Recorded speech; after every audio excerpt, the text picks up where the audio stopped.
Hola a todos, mi nombre es Yusajandi Anaí Lozano Vara, estudiante de la licenciatura en Nutrición Aplicada en la Universidad Abierta y a Distancia de México. El día de hoy vamos a hacer un breve resumen de lo aprendido en la asignatura de farmacología en nutrición. Comenzamos con algunos conceptos básicos, principalmente vamos a observar el de farmacología, que es una disciplina básica de la clínica que proviene del griego fármakon, que significa fármaco o medicamento, y logos, que significa estudio o tratado. Se trata de la ciencia biomédica que se encarga del estudio de las propiedades y las acciones de los fármacos en el organismo. Otro concepto es el de nutrición, que es un conjunto de procesos que involucran la ingesta, digestión, transporte, absorción, metabolismo y excreción de sustancias que se encuentran contenidas en los alimentos. Este proceso de nutrición no solamente se limita al área biológica, sino también involucra situaciones sociales, económicas, geográficas o culturales que condicionan el alcance o disponibilidad de ciertos alimentos en cada parte del mundo. La farmacología se puede dividir en dos grandes ramas de estudio, que son la farmacodinamia, que estudia la acción y efecto del fármaco sobre el organismo. Esto a través de mecanismos de acción tanto bioquímicos o moleculares. Y la otra rama, que es la farmacocinética, que se encarga de estudiar el proceso de absorción, metabolismo, biotransformación y excreción de los fármacos, lo que posteriormente veremos como el sistema LADME o proceso LADME. Todos los fármacos van a tener diferentes tipos o mecanismos de acción. Esto puede ser, por ejemplo, a través de primeros mensajeros como hormonas, proteínas, factores de crecimiento, neurotransmisores, etc., a través de carga eléctrica o por las propiedades osmóticas del fármaco, y como también mecanismo de acción a través de segundos mensajeros. Entre los más importantes encontramos el de la proteína G. Esta proteína G consta de 3 subunidades, alfa, beta y gamma, en donde la beta y gamma se encargan de anclar o atraer el fármaco hacia su receptor, y la subunidad alfa, que generalmente se encuentra en la parte intracelular, se encarga de la activación o del cambio de forma del complejo fármaco-receptor para que el fármaco pueda ejercer su acción en el organismo. En esta ilustración vemos cómo el fármaco, que está en morado, se une a su receptor, que es una proteína unida a la membrana de la célula, que está en verde. Una vez que se ha unido, cambia la forma de esta proteína en la parte interna de la célula y puede iniciar su acción farmacológica. Las propiedades del fármaco, más bien, el mecanismo de acción va a depender de las propiedades del fármaco, como son la afinidad y la actividad intrínseca o eficacia. De acuerdo a estas dos propiedades del fármaco, vamos a tener dos tipos de fármaco según sus propiedades. El fármaco puede ser agonista, que es cuando se une perfectamente el fármaco a su receptor, como lo vemos en la parte superior de la imagen, anclan muy bien y entonces existe la acción del fármaco. Y el otro tipo de fármaco puede ser el fármaco antagonista, en donde la forma del fármaco o propiedades del fármaco no coinciden al 100% con el receptor y entonces no existe acción farmacológica.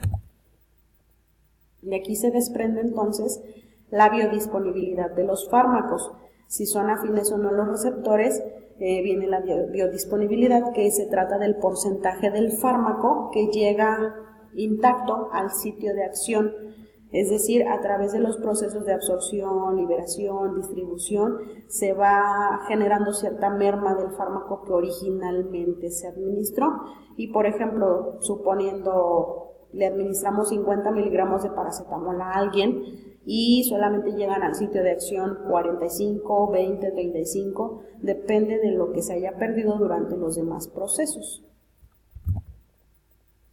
Aquí tenemos al sistema LADME del que habíamos hablado. La L significa liberación, que se trata de la separación de los componentes activos del fármaco de su forma farmacéutica, si es la cápsula, la suspensión, etcétera, se libera de esa forma farmacéutica para que atraviese las barreras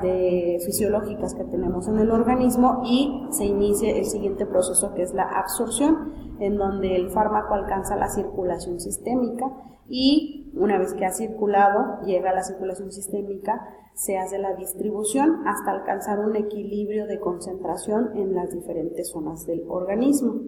Finalmente, después de que se haya distribuido el medicamento, inicia el metabolismo, en donde el fármaco es transformado de manera total o parcial en otras sustancias por la acción de las enzimas que se encuentran en cada sitio del organismo y, bueno, algunas harán el efecto farmacológico y algunas otras quedarán como metabolitos que serán excretados o eliminados por las vías fisiológicas, que principalmente son la renal y la intestinal, pero también contamos con otras vías de eliminación como son el sudor, la leche materna, la saliva o incluso por vía pulmonar.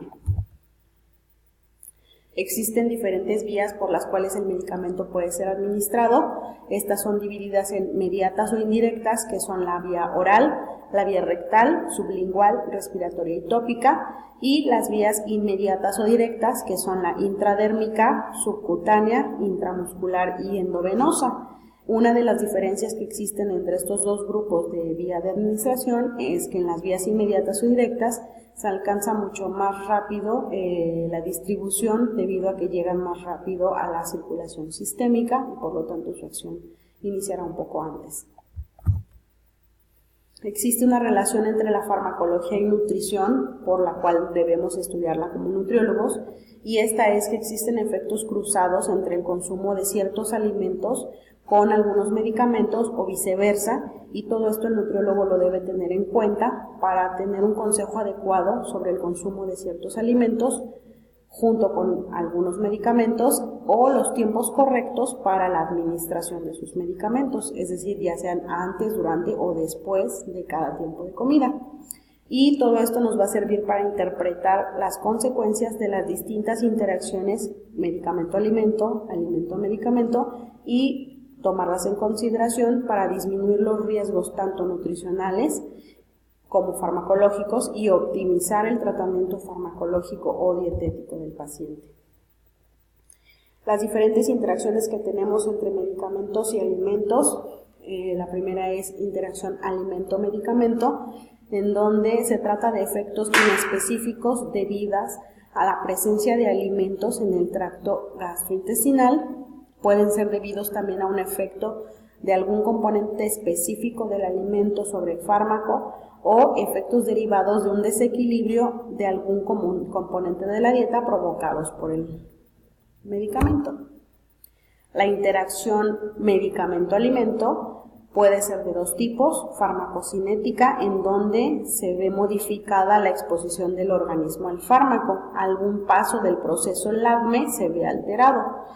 y la interacción de tipo farmacodinámica, en donde el efecto del fármaco es cambiado, ya sea por aumento, es decir, potenciación, o antagonismo del efecto de la sustancia administrada. Es decir, existen también cambios físico-químicos en los fármacos que pueden condicionar estas interacciones. Algunos grupos que son más susceptibles a sufrir este tipo de interacciones, cualquiera de los dos, es el grupo de personas embarazadas, por los cambios fisiológicos que conllevan por el bebé, que pueden ser efectos teratogénicos, causando malformaciones congénitas, infertilidad, muerte del feto dentro del útero, etc. También otro grupo vulnerable es el de la lactancia, ya que algunos medicamentos atraviesan la leche materna y pueden llegar así al bebé, aunque ya en esta etapa es menos el riesgo que cuando estaban en el útero, y generalmente en su mayoría pueden continuar las pacientes con sus tratamientos habituales. Obviamente los niños pequeños en edad pediátrica también son susceptibles a estas interacciones. Un grupo muy importante es la etapa geriátrica, en donde debido a las distintas enfermedades que por la edad están presentes a veces, la polifarmacia que generalmente los pacientes de esta edad consumen condiciona a un mayor riesgo de contraer estas interacciones. Los pacientes que padecen cáncer por sí sola la enfermedad y también el tratamiento son demasiado fuertes para el organismo y por lo tanto condicionan a situaciones de alteración del sistema gastrointestinal de manera severa. Algunos otros pacientes que pueden ser más vulnerables a estas interacciones son los pacientes con SIDA y los pacientes con algún estado de malnutrición, desnutrición u obesidad puede ser. El estado nutricional también va a influir en la parte farmacológica, ya que puede ser que el fármaco altere el estado nutricional por condicionar disminución de alguna absorción, de la absorción de algún nutriente, en donde debido a que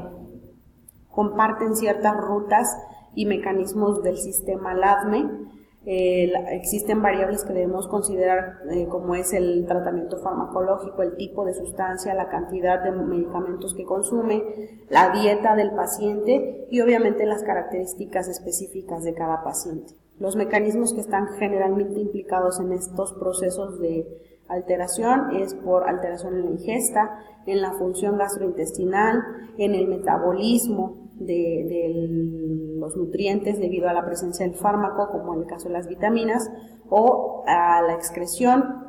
en donde debemos tener especial vigilancia de los minerales.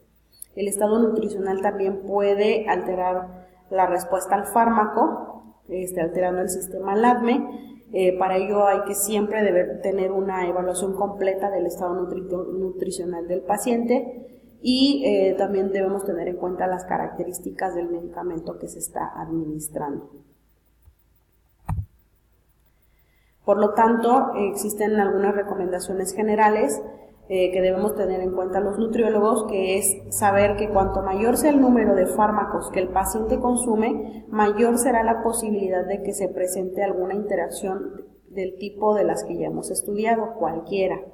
Debemos realizar una evaluación completa del estado nutricional del paciente que incluya su historia clínica completa con todo lo que consume para no omitir nada. Hay que considerar las características específicas también del tratamiento farmacológico y también identificar las fortalezas y debilidades que puede tener el paciente en cuanto a sus características fisiológicas o patológicas o del mismo ciclo de vida en el que se encuentra el paciente.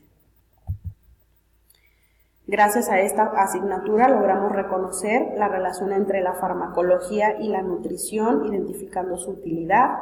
También identificamos los conceptos básicos de la farmacología y la acción de algunos fármacos con los alimentos. También es posible extraer y utilizar tablas de alimentos que normalmente intervienen en la acción de fármacos para prevenir las interacciones y evitar las repercusiones clínicas. Y pues también aprendimos que la evaluación nutricional debe incluir tanto indicadores antropométricos como bioquímicos, clínicos, farmacológicos y dietéticos del paciente de forma muy individualizada. Esto para prevenir que se presente alguna interacción medicamento-alimento, alimento-medicamento o que el estado nutricional disminuya la acción farmacológica o viceversa. Como conclusión, tenemos que el profesional de la nutrición debe conocer y dominar las necesidades nutricionales de cada paciente, los cambios fisiológicos en cada etapa de la vida para poder relacionarlos con el efecto de la deficiencia de algún nutrimiento o de la interacción con medicamentos. También los nutriólogos debemos conocer ampliamente la gama de interacciones entre los medicamentos y alimentos para optimizar la efectividad de los tratamientos tanto dietéticos como nutricionales y minimizar así los efectos farmacológicos negativos también. Y pues bueno, finalmente que un nutriólogo no debemos centrar nuestra atención solamente en querer calcular una dieta para los pacientes, sino también en los factores que rodean a y con ello garantizar el máximo beneficio tanto de su dieta como de un tratamiento farmacológico. Es decir, de esta manera, si obtenemos una historia clínica completa con los